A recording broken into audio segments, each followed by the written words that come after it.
ويا هلا والله بحبوباتي، وحشتوني كتير. عاملين ايه؟ طمنوني عليكم. بصوا، الفلوج النهارده غالبا هيكون من اغرب الفلوجز اللي عملتها، لانه جزء كده رايق وهادي. اما الشق التاني من الفيديو فدي بقى واحده يا جماعه جايه تشكيلكوا وتحكيلكوا من اللي شفته وليه سبت الشغل. وبجد يا جماعه والله دي شخصيتي، لما بكون زعلانه او كده بحاول ان انا اطلع نفسي من اللي انا فيه، ومستحيل حد يصدق غير لما اقعد احكي له. انها تسخن وهنزل عليها بالبرجر. المهم، انتوا عاملين ايه؟ طمنوني عليكم عشان انتوا وحشتوني. ايه الاخبار؟ تعملوا تفريزات ولا لا؟ تعملوا ولا لا؟ المهم يا جماعه، ان انا الفتره دي عندي اكتئاب الصيف، معرفش يعني هو اكتئاب صيف ولا اكتئاب مرحلي. خلي بالكم انا لسه ما قلتلكوش ان انا ليه سبت الشغل اصلا، مش كتير. آه خلي بالكم ان انا لسه ما قلتلكوش انا ليه سبت الشغل اصلا. بسم الله. واحساسي، واحساسي ان انا لما اقول لكم انا ليه سبت الشغل هتحسوا او هتعرفوا انا ليه مكتئبه دلوقتي. احنا بنعمل البصل المكرمل، احكي لكم انا ليه اصلا سبت الشغل. بصوا يا جماعه، انا ما قعدتش في الشغل اصلا كتير. بالمناسبه انتوا لو عايزين تقطعوا البصل اللي هو الجوليان بتقطعوه كده، شايفين كده، مش العكس، مش كده يعني. اقسموا البصلايه بالنص كده، شايفين بالنص كده، بعد كده تقلبوها كده عشان تقطعوها جوليان. المهم، ليه انا بقى سبت الشغل؟ انا ما قعدتش في الشغل اصلا كتير، تمام. يعني غالبا انا قعدت اسبوع بس، وعايزه اقول لكم ان كل يوم كان بتحصل حاجه تخليني اسيب الشغل. اللي ما يعرفش، انا اشتغلت في بري سكول، وانا ابني معايا يعني في البري سكول. اخترت مكان كويس، الهايجين بتاعه من بره يقول ان هو كويس، مهتمين بالنظافه، كل حاجه عايزين تقولوها قولوها، تمام. بس كان عندي كومنت على المدرسين، حساهم مش لذاذ مع الاطفال، فاهمين يعني؟ مش حاسه ان الدنيا لذيذه. يعني كنت حاسه ان انا اللي بستقبل الاطفال بابتسامه الصبح، وانا اللي بحضنهم كنتش حاسه ان هم بيعملوا كده ابدا، تمام. المهم، عديت ده. تاني يوم المفروض ان انا ابني في دور تاني، هو دورين، المفروض ان ابني لسه بياخد على المكان اصلا، يعني هو ما خدش على المكان، تمام. فالمفروض هم يعملوا ايه؟ يهتموا بيه، يعاملوه كويس، يخلوه يحس بالامان، خصوصا ان احنا الحمد لله ما عدناش بالفتره اللي هي بتاعت اللي هو بقى الانفصال الامن والحاجات دي. لا، هو كان اصلا عنده استعداد عادي ان هو يسيبني ويقعد يلعب مع اصحابه ومع المدرسين، والحمد لله كان عنده الاقبال لكده، تمام. يسكتوا بقى، نسكت بقى ونعامل الاطفال كويس؟ لا، نجيب لهم تروما وندخل في حتت مش لطيفه. انا قاعده فوق خلص شغلي، لان انا ارت تيتشر، سمعت صوت ابني يعني مدرسه بتصرخ معاه، مش بتزعق له، بتصرخ معاه. انا نفسي وانا قاعده فوق حاسه انه ايه المعامله اللي انتوا بتعاملوها للاطفال دي بجد والله. المهم، قلت يعني هو اكيد في حاجه كبيره قوي لدرجه ان هي تتكلم معاه بالطريقه دي، لحد ما الموضوع كبر جدا جدا، وسمعته بيعيط عياط بشع. اي ام عارفه وهي واقفه في المطبخ، وهي واقفه في الصاله، واقفه في اي حته، صوت عياط ابنها ده دلع، ده مثلا في حاجه كبيره، ده في حاجه عورته. اي ام بتبقى حافظه كل صوت وكل صوت عياط لابنها. المهم، طبعا جريت اتخضيت على ابني، في ايه الكل ده يعني؟ وعمل ايه ده؟ طفل 3 سنين بجد، عمل ايه الطفل 3 سنين ان هو يتصرخ في وشه كده ويعيط العياط الهستيري ده؟ لقيتها انا بقى نازله على المنظر ده، لقيتها سحباه من دراعه، والله العظيم يا جماعه سحباه من دراعه واخداه الاوضه ما فيهاش نور، وبتزعق وبتصرخ فيه. لكم ان تتخيلوا ان ده يحصل لطفل الاول يوم حضانه؟ يعني سيبكم ان اول يوم ده كان انترفيو، كان نص يوم، ده يعتبر بالنسبه له اول يوم. وايه ومامته معاه، يعني امال لو مش مامته معاه انتوا متخيلين؟ وانا ابني مش قليل ادب اصلا، بس هو ما بيروحش حضانات كتير فمش فاهم لسه يعني ايه دي حاجه بتاعتي ودي مش حاجه بتاعتي. هو اللي حصل ان كان في طفله قاعده على العربيه، فبيقول لها لا انا لعبت بالعربيه دي امبارح، العربيه دي بتاعتي. طبعا دور الاخصائيه او التيتشر اللي واقفه انها تتكلم معاه وتفهمه، مش انها تنبهه بالزعيق. طبعا هو ما يعرفهاش، مش واخد عليها، مش واخد على المكان، فما اهتمش اصلا لكلامها لان لسه مفيش ما بينهم ريليشن، وبدا ان هو يتخانق مع البنت ان هو عايز يقعد. اوكي، وقال لها لو ما قمتيش انا هعضك. طب هو عضها؟ لا. طب التيتشر المفروض يعني تتحرك وتتكلم معاه وتقول له انه لا، وتقعد تتكلم معاه وتتفاهم معاه. لا، هي راحت قالت له انت ما ينفعش تعمل كده وصرخت في وشه جامد. اوكي، فاللي حصل ايه؟ ان هو قال لها لا انا لو ما قامتش هضربها وهضربك. طبعا انت بتصرخي في وشه، هو خايف منه، خايف منك، بيكلمك بصوت عالي، صوته فيها رجه، اللي هو خايف منك وما يعرفكيش انت مين اصلا عشان تيجي تقولي له وتصرخي في وشه الصريخ ده. انا المفروض ما اقولش بقى كل الكلام ده لابني، مش بقول ان هو الطفل ما يتوجهش، لا غلط، الطفل يتوجه. انا نفسي لو شفت الموقف ده هوجهه، بس عمري ما همد ايدي على طفل. ان انا اخد طفل من دراعه اجرجره في وسط اصحابه وانا لسه ما بنتش ما بيني وما بينه علاقه، لسه ده اول يوم ليه، انا كده ما بقاش تيتشر ذكيه. لان انا لو تيتشر ذكيه انا مش هجيب للولد تروما، تمام، ومش هاخده في اوضه عشان دي اسمها النوتي كورنر وهو الطفل بيتكلم في حاجه، يعني حاجه كده اللي هو الف ب يا جماعه في شخصيه الطفل اصلا يعني. وانا مش معترضه ان اي تيتشر توجهه في يوم من الايام، انما اعتراضي هو السلوك الوحش، وان ما تفهمش ان الطفل بيبقى عايز يحافظ على البابليك ايمج بتاعته في وسط اصحابه، فهو مش هيدي رد فعل حلو ليكي، انت مش هتتبسطي ولا هو هيتعلم، وكل اللي حصل ان الولد جاله تروما. المهم طبعا اتضايقت وقعدت اقول لها انت اللي المفروض تفهميه وانت اللي تكلميه بالراحه وليه تاخديه من دراعه، لان بالنسبه لي ان حد ياخد طفل من دراعه ده اسمها مد ايد. اوكي، انا عمري ما مد ايدي على طفل، انا تيتشر اهو، ما مدش ايدي على طفل واخد واشد واتخانق وازعق بصوت عالي. اوكي، المهم بصوا لونه ما شاء الله مكمل كده حلو. ودي الطاسه الثانيه. اكتر حاجه بحب اعملها في الكفته اللي على الطاسه او البرجر ان انا بعلي النار في الاول، عشان اول حاجه الكفته او البرجر يتشمع، اسمها كده يتشمع، وتاني حاجه ان هو خلاص يبقى جوسي من جوه. اوكي، فانا هسيبه يستوي. وهنا انا حطيت صويا صوص وشويه من السكر، واحط شويه زيت صغيرين. المهم اكمل له. بعدها خدت ابني وطلع معايا الدور اللي فوق، لان هم اوريدي اصلا كانوا هيطلعوا فوق، وهي حتى ما حاولتش تبرر لي او تقول لي لا فعلا انا اتعصبت انا انفعلت، لا خالص، او انها تحاول انها تحسن علاقتها بيه، لان انا دخلته تاني الكلاس، هي ما حاولتش حتى تتكلم معاه تاني، لا خالص يا جماعه. انا حاسه انا كنت بتكلم مع طفله، يعني مثلا تقول لي ازاي يقول لي انا كده وفي وسط مش عارفه مين. المهم بعدها انا سامعه ابني قاعد في الكلاس، انا في الكلاس اللي جنبه، خلاص انا وديته الكلاس، هي مش بتكلمه، مش بتوجه له اي كلام، قاعد على ترابيزه لوحده. فانا عارفه ان هو حساس جدا جدا، ويا جماعه هو مش من الاطفال اللي بتشاغل، يعني لو بيشاغل بقول عادي تمام، بس والله ابدا خالص، مش عشان انا مامته، انا تيتشر، انا بعيد عن اي حاجه، انا تيتشر وشفت اطفال في الحضانات وشفت معاملتهم. المهم فجاه سمعته بيصرخ جامد ومحدش جه جنبه، بس هي تجاهلته. انتوا متخيلين ان ده معامله طفل عنده 3 سنين؟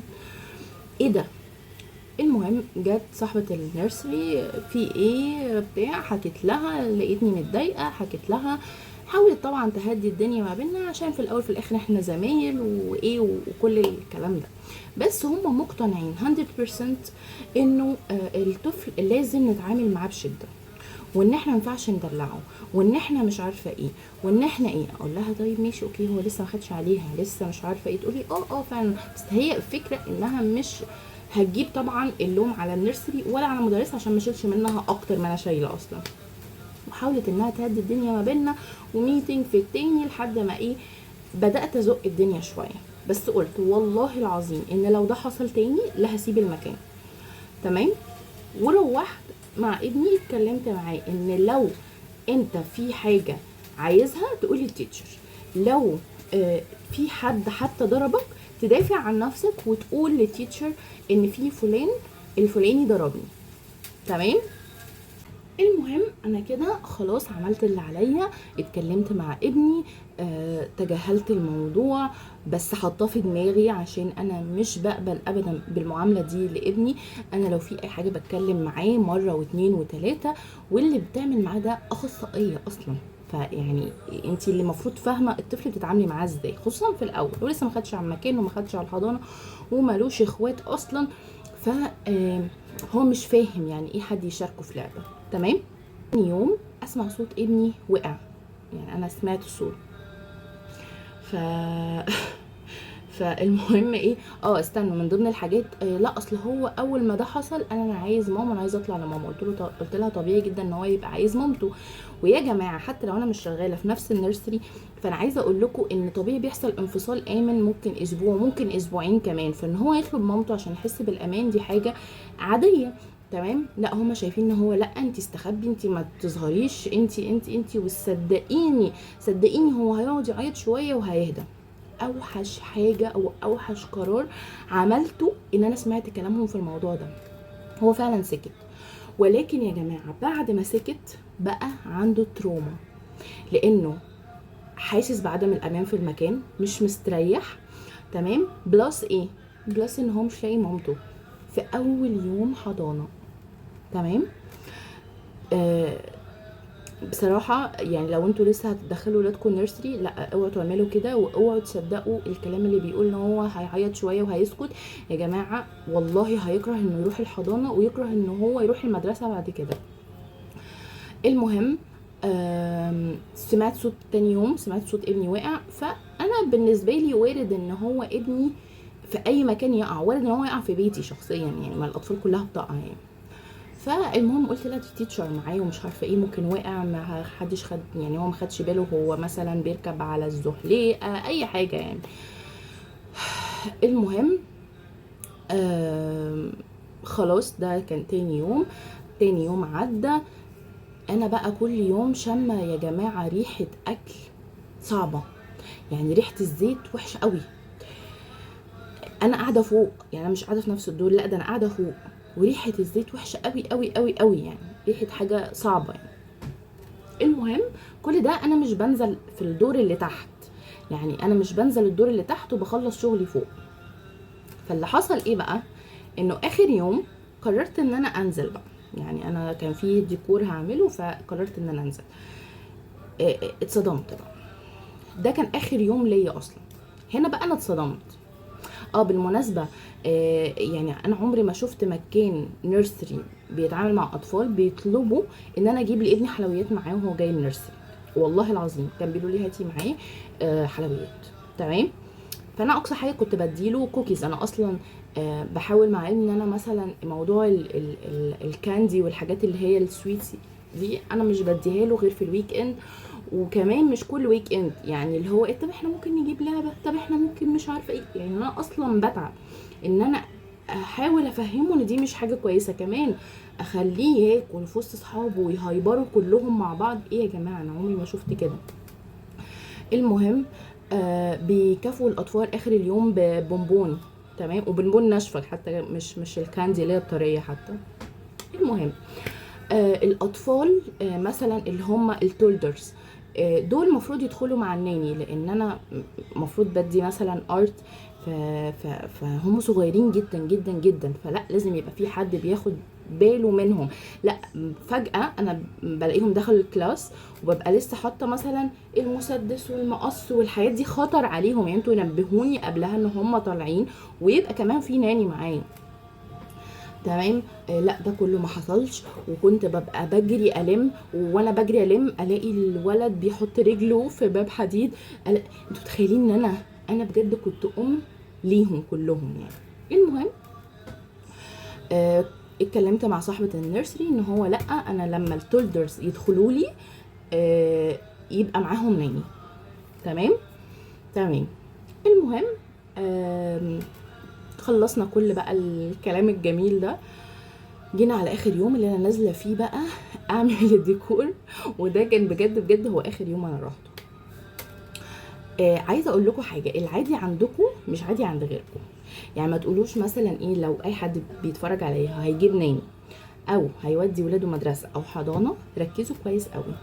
الناني اللي بتدخل التويلت او بتغير البامبرز بتعمل ايه بالخطوات التفاصيل الدقيقه، لان المكان من بره يبان ان الهايجين بتاعه عالي وان الحاجات ولو دخلتوا اي حمام تلاقوه نضيف من بره الدنيا كده، بس التفاصيل العاديه عندكم مش عاديه عند غيركم.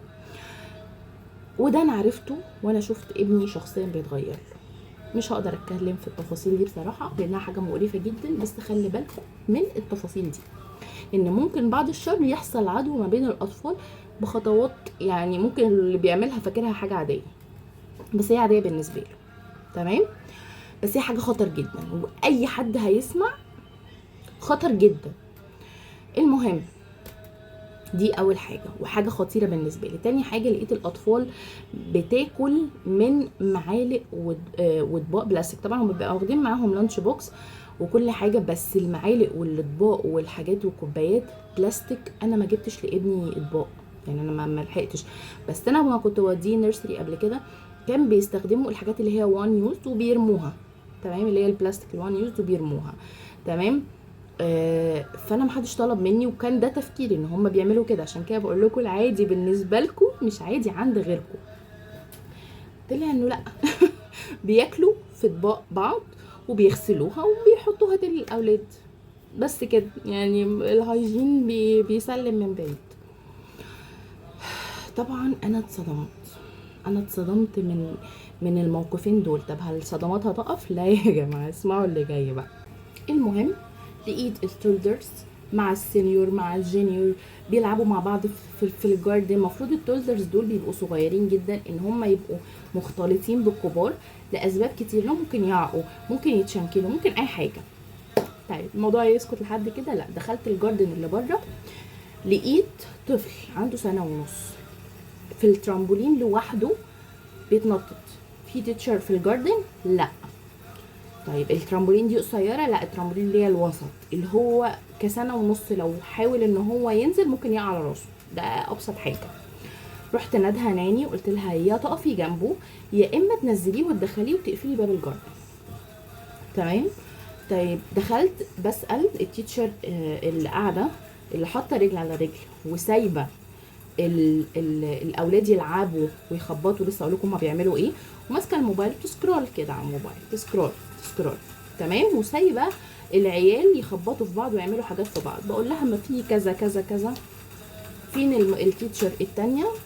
ما اعرفش، كده نفس الطريقه. تمام. وفين تبص تشوف يا ولد ما تعملش كذا يا ولد. وعارفين بقى بيخبطوا العربيات في بعض، واصلا في سلم داخلي، يعني هو اصلا المفروض المكان ده محدش يجي جنبه. فلقيت سور عندهم بلاستيك كده، قعدت اجيبه ورحت عاملاه حوالين السور عشان الاطفال ما تحاولش تطلع، بلس ان هم ما يتخبطوش فيه. لو اقول لكم على كم اللامبالاه للاهتمام بالاطفال مش طبيعيه. تمام. اليوم ده انا روحت مقرره انه لا، مقرره بجد انه لا، انا مش مرتاحه اطلاقا، واللي بيحصل ده مش مطمني. وتخيلوا بقى ابني طول الليل بيعيط ببطنه، بطنه وجعاه جدا وسخن، وريحه التويلت مش حلوه خالص، وحشه. ريحه حاجه بجد معفنه، مش عارفه اقولها لكم ازاي. المهم تاني يوم الصبح كلمت صاحبه النيرسري وحكيت لها على اللي شفته عشان تاخد بالها من الاطفال، مش عشان ان انا بقول مبررات مثلا ان انا اطلع من النيرسري، لا، عشان تاخد بالها، عشان كضمير يعني تاخد بالها من النقط دي، يعني عشان الاطفال اللي موجوده في النيرسري. والله ده دي نيتي، اللي عايز يفهم كده تمام. حلو. المهم حكيت لها كل اللي حصل وقلت لها على موضوع ان انا بشم ريحه اكل غريبه، فقالت لي ان لا انا بستخدم نازل كويس. قلت لها شوفي طريقه الناني اللي بتعمل الاكل، لان وارد جدا تكون بتسيب الزيت يتحرق قوي فيعمل ريحه مش كويسه، وللاسف يعمل مشاكل لمعده الاولاد. بلس ان محدش طلب مني لا كوبايه ولا معلقه، ولقيتهم بياكلوا في اطباق بلاستيك ومش عارفه ايه وبتاع. قلت لي لا دي حاجه اكسبشن، انت عايزه تعمليها تمام، انما غير كده احنا ليه نقول لك، احنا اوريدي عندنا. طبعا ده غلط، لان لازم يكون كل واحد ليه حاجته الشخصيه. وطبعا حكيت لها على باقي المشاكل، وهي شايفه ان باقي المشاكل فعلا فيها كلام. بس النقطه اللي انا بتكلم فيها اللي هو الاختلاف، اصل ده اكسبشن والحاجات دي عادي كل واحد حر، بس انا يعني كمان شايفه ايه، لا طبعا ده غلط، ما فيش حاجه اسمها كده. لازم يكون كل طفل ليه معلقه وطبق خاصه بيه وكوبايه خاصه بيه. تمام. مفيش يا جماعه، على الظهر بدات احس ان ابني بيعرج بجد، مش هزار، بيعرج. قلت هو بيستهبل، رجله وجعاه، نام عليها، اي حاجه. انا بدات اختبره بقى، طب تعالى نجري، الاقيه بيعمل بيزك كده. المهم على العصر كان عشان يحرك رجله اليمين كان بيلف الحوض، يعني مثلا الناس طبيعيه بتمشي كده، لا هو عشان يحرك دي بيعمل رجله كده. هل انتم متخيلين يا جماعه ان اتخض على المنظر زي ده؟ جديد طبعا على مركز اشعه اعمل لان الاشعه، و يعني طلبت ان انا اشوف دكتور يشوف يعني هو ده محتاج اشعه ولا اروح لمين. انا مخضوضه. طب هو وقع، طب هو ده من وقع، طب هو لما وقع على راسه ولا وقع على رجله؟ طبعا لا مبالاه، انا طبيعي زي ما قلت لكم ان الطفل يقع في البيت حتى مش في النيرسري. انما لما يكون السبب ان مفيش حد مركز مع حد، وان يطلع ان في طفل زقه بطريقه معينه وانتم ما كنتوش اصلا واخدين بالكم ماسكين الموبايل ومش كنتوا شايفين العيال بتعمل ايه، هنا انا ازعل بقى، لان ده بسبب اهمال مش بسبب ان هو قضاء وقدر. طبعا كله قضاء وقدر، بس مش بسبب ان هو حاجه يعني وارده. فاهمين الفرق طبعا. المهم جريت الدكتور قال لي لا طبعا الحركه دي مش حركه طبيعيه، احنا دلوقتي هنعمل اشعه. عمل اشعه الحمد لله طلع ما فيش حاجه. طبعا كل ده بقى منهاره وعياط وتعبانه جدا. طيب امال ايه السبب؟ كلمت الدكتور، قلت لها انا جايه لك دلوقتي، انها كانت خلاص يعني هتقفل. هي تكرمت الدكتور والله واستنتني لحد ما جيت لما حكيت لها على الحاله. فقالت لي ده زي حصل ستريتش في الاربطه، وقع من حاجه عاليه، عملت له ده. وقع غلط، يعني وقع من حاجه عاليه ووقع كمان غلط، يعني وقع رجله عامله كده. تخيلوا هو سخن، بطنه وجعان، عنده دور برد، صدره وجعه، رجله بيعمل بيعكز عليها كده عشان يمشي، وقعد كده اسبوع. قعدنا في البيت اسبوع، وانا كمان مش متاكده من اللي هي بتقوله 100%، يعني برضو هي بتخمن الدكتور. فلكم ان تتخيلوا نفسيتي عامله ازاي. وكمان ايه، انا سايبه الشغل، يعني انا حتى لو انا اللي مقرره ده، فبرضو نفسيتك بعد ما كنتي بتشتغلي مثلا ان انت متضايقه. تخيلوا كل الظروف دي مع بعض، احساسي يعني كان وقتها عامل ازاي. ولا حد من النيرسري قرر ان هو يطمن عليه، ولا يقولوا لي ايه اللي حصل ولا ماله ولا ايه الاشعه دي فيها ايه ولا اي حاجه. قرروا ان هم يسكتوا خالص. مع ان كان في تيتشر كلمتني وقالت لي انت مشيتي ليه، وحكيت لها 1 2 3 وكنت اكتشفت موضوع الاشعه وبعت لها الاشعه. كانت تجربه ليا مش لطيفه ولا لابني، ومن بعدها هو حبيبي عنده تروما. المهم استعوضت ربنا وقلت ان شاء الله ربنا هيجيب لي حقي وهيعوضني فيه.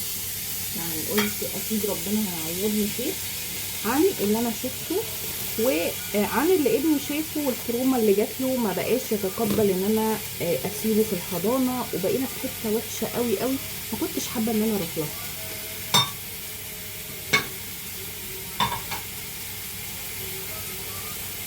وكل ده بسبب عدم المعاملة اللطيفة مع الأطفال وفهم الطفل وفهم السلوك أو السمات بتاعت كل مرحلة. يعني عايزة أقول لكم إن الأطفال العنيدة، ودي حاجة بقى استنى هقول لكم عليها، كمان بيسيبوا الأطفال ممكن تعيط،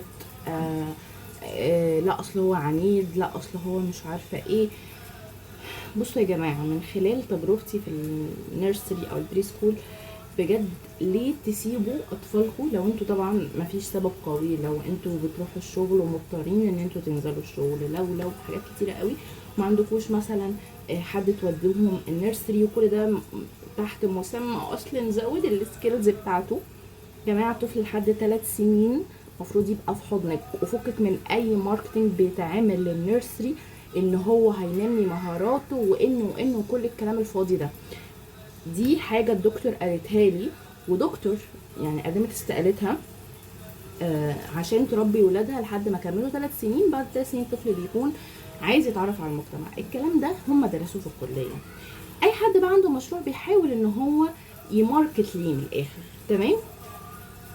بس انتوا ما تحسسوش ان الناس الاهالي اللي ما بينزلوش في سن صغير ان هم عاملين جريمه. بالعكس انتوا اللي صح. بيجي للاطفال والسلوك اللي مش مرحب بيه وكل حاجه يا جماعه ليها اساس، والاساس الاول والاخير هو انك بتنزلي ابنك او بنتك النيرسري الصبح بدري وبتبعديه عن حضنك بدل ما يحس بالامان ان هو يلعب في بيته وي وينزل يتعامل. وللاسف انه ممكن لا قدر الله يقابل تيتشرز مش حنينين، مش بيعاملوه زي بابا وماما، هو لسه مش عارف المجتمع، مش عارف يتعرف عليه. للاسف بيدي رد فعل عنيف جدا للاسف. وكمان لو مفيش الانفصال الامن الموضوع بيكون سيء جدا، وشبه بتقطعي العلاقه اللي ما بينكم لذيذه، علاقه الامان. تمام؟ ده رايي، مش عاجبكم عادي، مش مشكله، مش كل الناس هتتفق على راي واحد. بس اللي انا عايزه اقوله لكم، يفضل بعد اللي انا شفته في النيرسري انك تركزي كويس قوي الاكل بيتقدم ازاي، الاكل بيتعمل ازاي، تطلبي انك تدخلي المطبخ في اي وقت، تشوفي الناني وهي بتغير ازاي، تمام؟ تتاكدي ان ابنك بيغير بالحاجات بتاعته مش بحد تاني، مش بحاجات حد تاني، تمام؟ تطبي عليهم مره واثنين وثلاثه وعشرة في اوقات مختلفه، وتنزلي تاخدي ابنك بنفسك، ما تاخديهوش من على البيت، تمام؟ تصدقي ابنك، ومهما كان في كاميرات مراقبه لازم انت اللي تعملي ده بنفسك، لان الكاميرا ممكن تبقى محطوطه في حته معينه، معمول زوم معين، وورا الكاميرا في قصص تانية. لو حسيتي اللحظه ان التيتشرز مش حنينين، ان في تبريرات كتيره قوي ولوم عليكي انت في حاجات معينه ليها علاقه بابنك، اعرفي ان النيرسري بتحاول تخبي حاجه معينه، تمام؟ دي كانت تجربتي، ما تمنهاش لاي حد. طبعا مش هقدر اقول اكيد اسم النيرسري، لان يعني اتوسم خير ان بعد اللي انا قلته لصاحبه النيرسري ان الدنيا تكون اتظبطت، لان هي ست محترمه، وانا حتى لما كلمتها كانت عشان يعني يبقى ما بيننا الود رغم كل الاختلاف ده، بس يدوم الود حتى وانا سايبه المكان. بس طبعا رحت اكيد بري سكول كتير، ورحت كذا انترفيو، بس يا جماعه بجد والله انا مش بقدر اتحمل ان الهايجين يبقى واقع، ان معامله الاطفال ما تبقاش لذيذه، ان المكان ما يبقاش مكيف. ازاي تجيبوا اطفال وتخلوهم في مكان حر وجو بشع ويبقى خدودهم حمراء، وازاي يا جماعه ده ينقل امراض، اصلا مش بيبقى طفل ولا 2 ولا 3، وبياخدوا مبالغ كبيره يعني مش مبالغ صغيره. فبجد تجربتي في النيرسري مش الطف حاجه خالص. ده مش معناه ان كل الاماكن كده، اكيد في اماكن كويسه، ولكن ده يعني نصيبي. ولكن انا مقرره انه مش هقدر اشتغل في النيرسري تانية بصراحه. قررت بس ان انا احكي التجربه عشان يعني افضفض معاكم اولا، معرفش يعني ده اللي حصل، فاكيد نفسيتي يعني مش افضل حاجه. بس كده، المهم يلا بينا بقى عشان نعمل الساندوتشات، لان يعتبر خلاص الاكل خلص. حاليا هقطع طماطم والكابوتشا عشان احطهم على الساندوتشات. بس يا جماعه المهم يعني احكوا لي انتوا كمان تجاربكم ايه مع النيرسري، وبتدخلوا نيرسري من سن قد ايه. انا عارفه ان دي نقطه عمرنا ما هنتفق عليها كلنا، كل واحد عنده وجهه نظر، وتاكدي ان ايا كان رايك انتي لذيذه، بس انا بقولك ان بجد بجد محدش هيبقى يعني حنين على اولادك اكتر منك. هو ده اللي بس اللي انا عايزه اقوله. يعني الكابوتشا هنا بقى بعملها بالمقص، تمام. باخد شويه شويه كده واعملهم بالمقص. انا غسلتها وهعملها بالمقص كده. خلصنا الحاجات اللي هحطها ان شاء الله على البرجر. بس يا جماعه المهم يعني اللي انا عايزه اقوله لكم ان الحمد لله الحمد لله انا عندي حاجات كتيره ممكن يعني يعني ارجع اركز فيها واشتغل عليها وكده، زي الديجيتال ارت. الحمد لله هحط لكم اسم الصفحه بتاعتي، ولكن ممكن ادي كورسات فيها وممكن انا بس كنت حابه ان يكون مع ابني، وحابه ان يكون في نفس الوقت بتعرف على ناس جديده والمجتمع بتاعي يكبر شويه. عايزه اقول لكم على حاجه بقى، يعني سواء انتوا بتتفرجوا عليا انتوا ناس اوريدي استقرت في شغل خلاص، او ناس او بنات صغيره لسه. انا كان عندي البيزنس الخاص بيا، كنت ايفنت بلانر اي ثينك كام سنه، 5 سنين. كنت بشتغل من وانا في كليه، وكنت شايفه ان انا وقتي ومجهودي كله وفلوسي هحطها في المشروع ده. وده اكبر ألم خدته في حياتي، عشان يا جماعة جت كورونا فالدنيا جت كورونا والدنيا وقفت. فعرفت ان احنا ما نحطش مجهودنا ووقتنا وكله في سلة واحدة، لازم يكون عندك كذا سلة تشتغلي عليها، مش مش مصدر رزق واحد. لا، يبقى عندك كذا مصدر دخل، ويبقى عندك اكتيفيتي في اماكن كتير وحاجات كتير، حتى لو هي مش بتجيب لك دخل دلوقتي، بس على الاقل انك لو قلتي يا شغل فيها يجيب لك دخل. كذا لغه، يبقى يعني معاكي كذا مهاره. المهم ان انتي، ده اللي انا بحاول اعمله دلوقتي، يعني ان انا اكون بقدم محتوى على السوشيال ميديا، ان انا اكون بشتغل بالديجيتال ارت. قريب قوي ان شاء الله هتعرفوا حاجه حلوه قوي ليا، يا رب يعني تكمل على خير. فالفكره كلها ان الموضوع ما يبقاش في سله واحده، فاهمين؟ دي نقطه مهمه جدا جدا جدا. صدقوني الظروف ممكن فجاه تتغير، ربنا ما يقلب يعني الظروف علينا، بس كل شيء وارد، وانت لازم تبقي عامله حساب لده، ماديا نفسيا اجتماعيا، حاجات كتيره قوي. بصوا هحط خس، وهحط طماطم، و هالبينو. اقول لكم الحاجات اللي بحب احطها يعني. والصوص ده خطير خطير بجد للبرجر. بصل المكرمل خلص، وبس كده. عيش بقى برجر كده، ها، وتاكلوا بقى احلى برجر. انا نسيت اقول لكم بحط ايه في البرجر، حاجات بسيطة جدا، وطبعا يكون في الكبة، دي اهم حاجة عشان يفتل كده، لازم يكون في الكبة. بصوا بحط بصل و توابل بقى برجر، تمام، والسبع بهارات بتاع باب الشام، قلت لكم عليها قبل كده، بجد حلوة قوي. وبحط ايه كمان، وملح وفلفل ورشة من القرفة والجنزبيل، بس بيرفكت، مش محتاجين اكتر من كده. ولازم يكون في حاجه بتمسك، فدايما بحط مع الكفته او البرجر او ايا كان الحواوشي والحاجات دي، بحط معاهم عيش في لبن واعصره، وبعد كده احطه. بصوا مستحيل البرجر ان هو يتفتفت ويفرول والحاجات دي، نو واي ان هو خلاص تحصل. بس المهم نعمل بقى الطبقات الحلوه بتاعتنا. هعمل معاكم ساندوتش واحد وهقفل معاكم الفيديو عشان حاسه ان انا رغيت النهارده كتير قوي. بصوا نعمل كده. الاول صوص يا جماعه لما بيقعد في التلاجة مش قادره اقول لكم، تمام. المهم وبعد كده هنحط شويه من الخس، بسم الله. نحط قطعه من البرجر، اوكي.